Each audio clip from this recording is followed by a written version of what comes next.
Well, it's been a great summer. Back to doing clinics here the first part of September. Did a ton of goalies this summer. I think over North America we did 1,200 goaltenders between Canada and the United States. Had a little bit of time off to try to heal up a sore ankle. Had a little high ankle sprain. Maybe you saw me take the old guy tumble on the ice. Normally I have one good tumble every summer, but a little better off than I was last year when I got that bone infection. So don't get old when you're a goalie coach. So wanted to talk today about the three things I see involved in all athletics, but let's apply it to goaltending. And I think there's some teachable moments here, and it's important as a goalie, a parent, and a goalie coach to understand this sort of hat trick of athleticism. So the first thing I'm going to talk about are the three discussion points. Number one is talent, number two is skill, and number three is wisdom.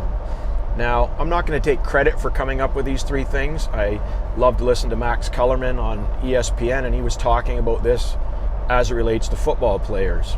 And it does apply to goaltending. I think it's an important thing to really get into. So first of all, talent. Talent is what you're born with. It's innate. That could be related to genetics with size, how much fast twitch you have compared to slow twitch muscle, reactionary times that you're innate, that can never really be functionally changed. They are what you're born with. So talent is basically the physical skills, the athleticism that you're born with. And fair, unfair, that's just the way it is. And what we talk about next is skill.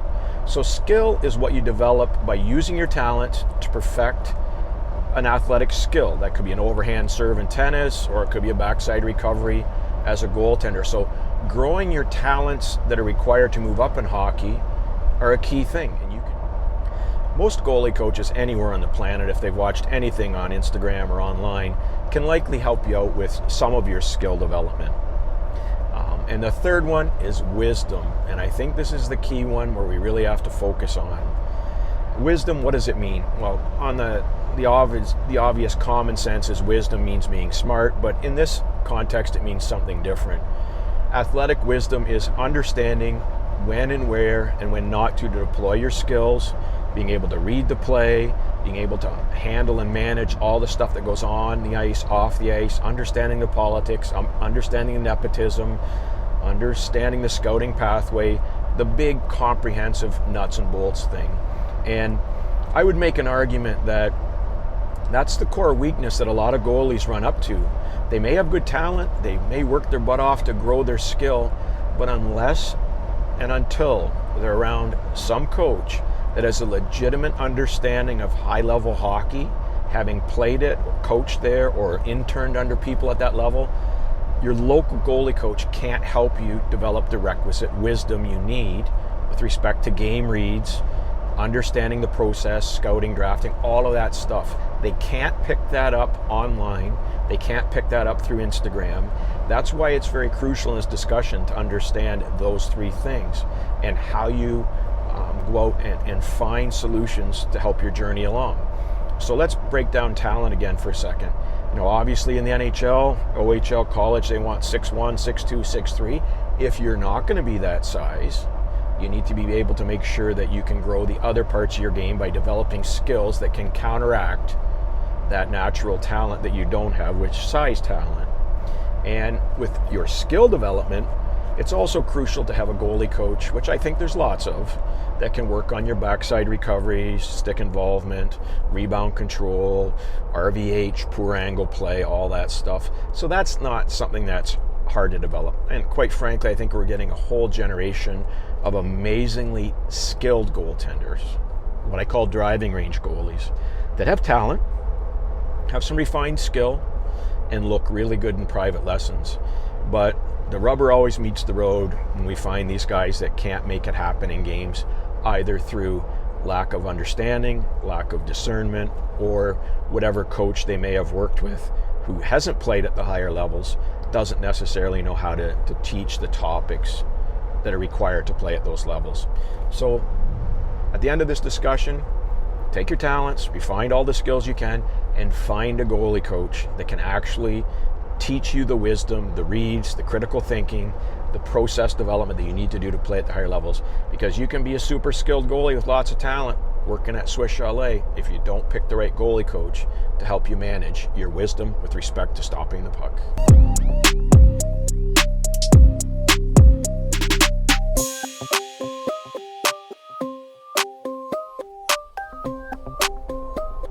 Well, this summer we heard the bad news that sounds like Carey Price's career is over, and that kind of hits home to me because I've always been a huge fan of him.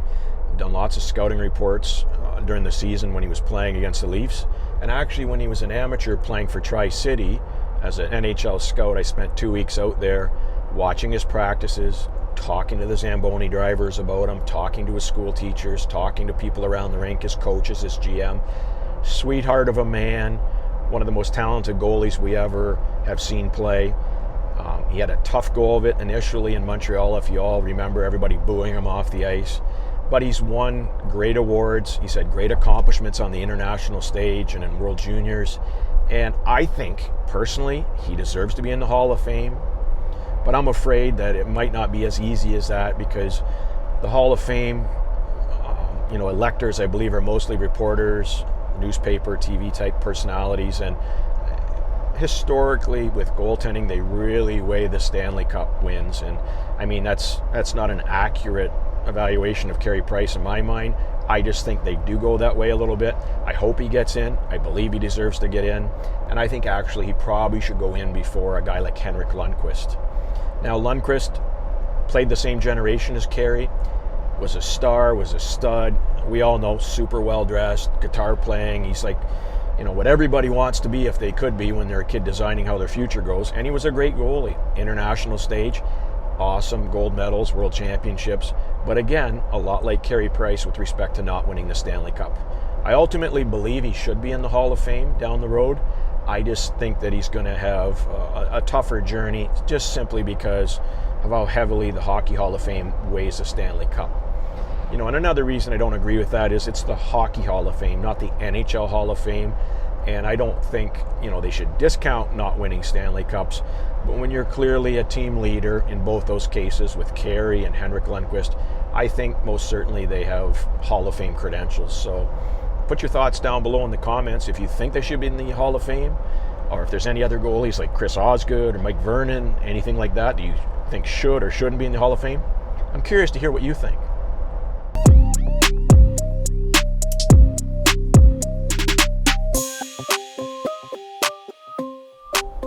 Lately I've been hearing about the PANDA, and before I looked into it, I was thinking the same thing as everybody.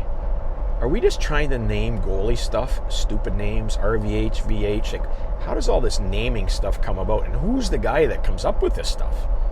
Now, with goaltending, there's been a lot of technical and tactical changes over the years, thank God. There's been some that have been super effective, some that have been misused, and we use our critical thinking and our discernment. We can figure out what new things come to the game that work, make sense, when you should use them, when you shouldn't use them, and I think the PANDA is no different.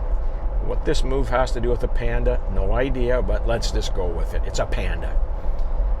What it is, from what I can understand, is on poor angle shots, you've got a choice of using some type of a post attachment like VH or RVH, or you could use an overlap where you're not on the post but slightly ahead of it and square. And I think the PANDA, for the most part, is a small overlap where you face and square your chest up to center instead of the puck shooter. Apparently, the sold benefit of it is when you use a PANDA, it's a little bit easier to get back to the back post if the guy does a power wrap on you while still covering the short side. That may be true, but in my opinion, don't like it. Here's why.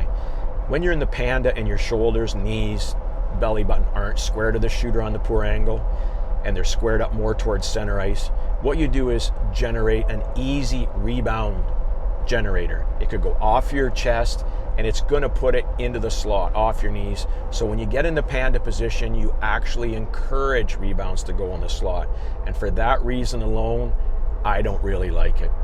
I think you should choose and perfect and practice on poor angle shots, either the RVH when the guy's within a stick length, or a small overlap and just be a good student of what's going on away from the puck on the back door, which will help you decide whether you should play the post on the poor angle, one of those two ways. But for me, I'm going to put a poo-poo on the PANDA.